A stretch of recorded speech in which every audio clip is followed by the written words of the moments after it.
dafa gaaw. même su fekkente ne 5 ans yi dafa mat defuñu fi dara li am solo mooy. mooy la nit ki su na la man danaa la demal Grand Yoff. yaa ngi dégg nga yónni ko. mu jaar ni dem Grand Yoff ba guddi jot àggut. te nga xool ko ne moom bi ngi dem mi ngi si yoon bi peut-être dafa am ay difficultés yu ko kal. kooku neen am si moom yaakaar. li bon mooy nga yónni ko Grand Yoff ba pare gis ko mu jàdd si fël signal jàdd fet nekk si leneen. loolu moom solo. mais sur le plan suñu amee ñun lu ñuy ragal mooy joomaay dañ ñëwaat tegu si yoon bi projet li ñu waxoon Sénégal yi. moo ñu appliqué ko à la lettre. d'accord mais sur le plan économique seen plan de redressement bi. ba ngeen ko annoncé ak léegi est-ce que yéen a ngi teg benn plan d'action bu concret. boo xamante ne au moins waa dina mën a rassurer la population. tey yaa ngi wax si xaalis d'accord yéen a kon ku buuxoon di nga gox de là sax jusqu'à présent waa parce que d'accord ñu ak gouvernement bi ak justice bi lu muy def. ne képp kuñ si woo da ngay gis suñu ko bàyyee rek waa parce que dañuy taxaw ne pourquoi ñu bàyyi comme si justice bi dafa war a ñëw rek alors que ñoom seen liggéey lañuy def. alors sur le plan économique est-ce que seen plan de redressement teg ngeen ay plan d'action yu concret pour vraiment rassurer ñu ni mën ngeen relever l'économie du pays. plan d'action bi dinaa si ñëw mais li nga wax si wàllum justice que ne peut-être ñun dañuy def justice bu defee ni ñu ne ko lii waaw bëri na si en réalité suñu waxante dëgg justice bu fekkante bi fi nekkoon démb ak barki démb moo fi nekk ba léegi man am ma yaakaar si réew mi en réalité du ñëpp nag parce que le Sénégal a toujours ses dignes fils et ne les perdra jamais Sénégal ñi baax ñi ngi baax ba léegi ñi bon tamit ñi ngi bon mais duñu wax ñëpp rek ne ñëpp bon foo dem am na ko baax am na ko bon yaa ngi dégg boo demee si gendarmerie bi am na ñoo xamante dañoo jub dëggu di teg seen mbir si yoon mais kenn mëntu weddi na si gendarmerie wala police wala au niveau de l'administration yaa ngi dégg wala au niveau de la magistrature sénégalaise que ne amul si ñoo xamante ne teguwuñ si tegu kii su réew mu tegu woon si yoon à l'époque imam Alioune Badara Ndao duñ ko jàpp tëj ko 2 at ak juróom-ñetti weer ne ko defoo dara bu mu gën a jëlee fi feebar ñàkk bakkanam su fekkoonte ne justice amoon na fi du ñuy gendarme yi nga xam non vaillant soldat Didier Badji yaa dégg ak Fulbert Sambou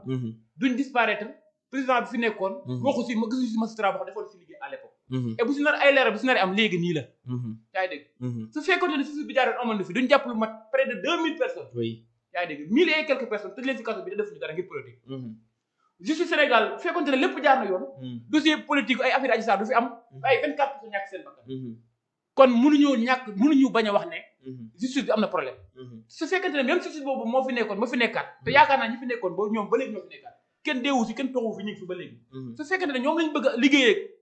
pour redresser waa Sénégal tegaat ko si yoon bi li ñuy xaar du sotti en réalité waxuñu nag ne amuñu benn magistrat bu baax foo dem dama la am na magistrat yoo xamante ne jubal am na commandant yoo xamante ne jubal mais nag ñëpp mënuñu yem mais ñi nga xamante ne ñoo dëng tey fi leen di natte mooy action yi jàll li jàll lañ leen di natte ñi fi nekkoon nag daan to ñu doxal yoon ñu leen def de telle sorte que jëlee leen fii teg fi ñeneen ñoo xam ne pare pour doxal Sénégal jëm kanam yaa dégg ci plan de kii bi nga wax wala économie bi nga wax li Ousmane Sonko wax dëgg la parce que nag boo ne tey da nga bëgg da nga wér am da nga tey da nga dem bëgg liggéey am nga loo soxla tey boo demoon tey man dama bëgg bi di ubbi benn entreprise maanaam soxla nga am xaalis koppar bi nga xamante ne peut-être di nga mën a am ay matériel di nga mën a am maanaam début boo xamante di nga ko mën a commencer su fekkee ne nga ñëw sa budget amoo ko li nga mën a def mooy def ay pexe joyanti sakkanal mooy la kii ñu rationaliser dépenses yi benn si au niveau des structures peut-être yu si bëree bëri salaire ñu xool li nga xamante ne doon nañ ko def si ay voyage si ay kii comment dire ay mission yoo xamante ne day laaj xaalis bëri ñu ne diw day def mission tey war na am tel de jour nangam chaque jour nangam ñu ko war a fay yooyu yëpp ñu fexe ba wàññi ko aussi tamit li nga xamante tey mënuñu see laal wax na ko si wàllum tabac bi wax na ko si wàllum alcool bi que ne den def de telle sorte que maanaam li nga xamante ne nekkul priorité Sénégal yi nekkul ne buñ ko xëyut laaluñu ko seen dund mën na am problème wala mën nañu am situation yu métti loola den fexe ba def si taxe yoo xamante ne dina amaat lu ñu jural lancé waat que ne aussi tamit den fexe tamit def ay impôts yoo xamante ne di contribuer si budget réew mi loolu moom mën a am waaye tamit fexewaat tamit di dagg di xoolaat contrat yi nga xamante ne maanaam jaarutoon yoon ñu jéem ko négocier waat mu amaat leneen loo xamante ne revenu bu ñuy juraat leneen li mooy suñu ressources naturelles yi la les président Ousmane ko wax moo ñu def de telle sorte que ñu téye ko si réew mi transformé ko si réew mi mu amaat benn revenu boo xam mu maanaam ressources naturelles yi nga xam ne ay lu si mel ni pétrole brut ñu jéem ko transformé fii si réew mi mu amaat yenn produits yoo xamante ne ay valeur ajoutée lay doon yaa ngi dégg bi dee si wàllum gerte gi ñu fexe gerte gi ñu def transformation yaa ngi dégg suñu defee transformation si réew mi ba ñu jël gerte gi jaay ko suñu waaye gerte gi tey boo ko jëlee transformé ko écos yi maanaam xotti gerte yi mën nga si def ay produits yu bëree bëri di nga si mën a am huile yaa ngi dégg di nga si mën a amaat yeneen produits yu bëri lu mu woote noonu mooy si liñ mën a sukkandiku si loolu lañ mën a sukkandiku pour réew mi avancer mais nag réew mi dama ne la su fekkente ne Bassirou Diomaye Faye président de la République son excellence pare na pour la ñu waxoon Sénégal yi ñu appliqué ko réew mi à la couleur du sang nag mën na yéex nag ndax su fekkee da ngay jaar si yoon boo xam ne dafa am ay kàmb am ay pax am yoo xam ay tolof yoo xamante ne tegal nañ la ko fa mën nga àgg mais bala nga àgg mën na xaw a yàgg mais li mu la wax léegi li am solo mooy nit ki li mu la wax xool ko ba xam mi ngi si tey li mu doon amee gàcce mooy ma gis ñu ne kat àllu réew mi kat ña ngi koy randal wala ña ngi koy jël di ko defee ay meeting wala ña ngi koy neexalee diw wala dara leneen ak leneen wala ñu ngi jox ay ndaw ñoo xam ne ñu ngi leen jox ay oto ay 4x4 ñuy politique wala naka su dul noonu benn problème bi ñu am mooy tey jii nii ak li nga xam tey moom li ñuy ragal mooy président de la République lañ ko projet bu waxoon Sénégal mu appliqué ko à la lettre mu bañ a xalaat lenn si wàllum politique et sans sûr et certain que ne man Ousmane Sonko nekk mu si xolam waaye wóolu naa ko wóolu goo xamante ne jàng naa ko jàng goo xamante ne buñ demoon ba 2029 Diomaye liggéey li mu liggéey si réew mu jaat li mu war a liggéey mu liggéey ko si réew mu teg ko si yoon wallaahi yansi bu fekkee dafa amaat yéene pour toog si réew mi Ousmane Sonko xëccoo nguur su doon xëccoo nguur du ko joxoñ kon en réalité li Sénégal yi war a ñaan mooy jàmm am si réew mi Diomaye la ma waxoon Sénégal yi ba ñu woteel ko mu appliqué ko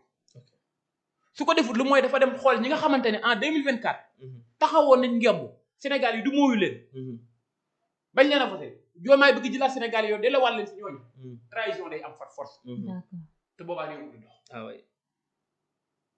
nii la mbir mi demee d'accord alors mais ñi nga xam ne tamit dañuy dem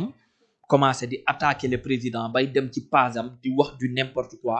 ak nekk sur les réseaux di ko saboter ak di yenn taxawaay te ñu bokk Pastef ñooñu moom nan lañ leen mën a considérer waaw ñooña mën nañu see boole peut-être sax mën nañu see boole ñeneen mën nañu see boole keneen waaye parti bu si nekk rek dafa am peut-être nu mu bindoo day am ñoo xam ne ni leen wooye ay cadre am ñoo xam ne ni leen wooye loo xamante ne peut-être ñooy yor wàllum di véhiculer ñooy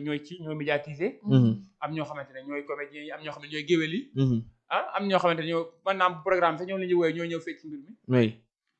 waaye ku nekk rek sa rôle yaa ngi si ñi nga xamante ne peut-être saaga moom wala wax naka su dul noonu kenn du ko wax sax sa morom absolument sa morom sax du yoon en réalité nga wax ko yenn kàddu yoo xam dafa déplacé wu waxuma laa nag en tant que njiitu réew du yoon en réalité mais bi dee ay sabotage de genre boobu yenn jeunes la yoo xamante ni ñu ngi si internet bi peut-être suñu gisee loolu la naqar yi seen manière de combattre la ñoom seen manière la bu ñuy xeexee ay tooñ diw róobee diw loolu mënuñu ko ñàkk man li may condamné rek mooy saaga doo ko def sa morom waxuma laa ki nga xam ne moo jiite réew rawatina ki nga xamante ne yow da nga taxaw waxal ko lu nekk si lu baax buroo koo saaga man nga koo mere nag man nga taxaw xeex ak moom si ne ko lii nga def duñu si ànd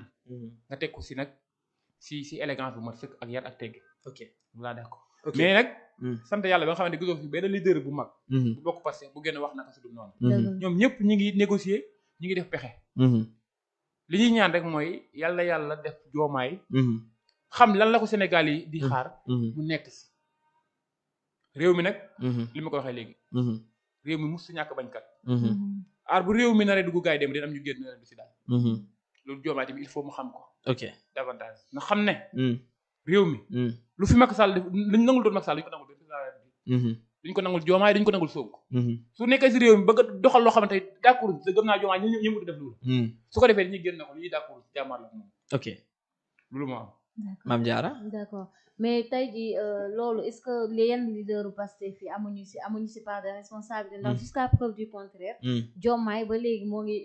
membre la sax Pastef nag jusqu'à présent même bu fekkee moom moo nekk le président de la République dafa démissionné rek ci secrétaire général bi tey jii genre Cheikh Bara yi nga baal ma ñi nga xamante ne ñooy génn di naan Diomaye moo ne lii Diomaye moo ne lee est-ce que loolu favoriser wul la haine des patriotes ñuy dem di attaquer ci Diomaye directement donc ñoom seen rôle est-ce que nekkul ñu génn publiquement wax carrément bu kenn wax dara Diomaye si suñu biir la bokk jusqu'à preuve du contraire waaw li nga wax mooy dëgg dama ne la li la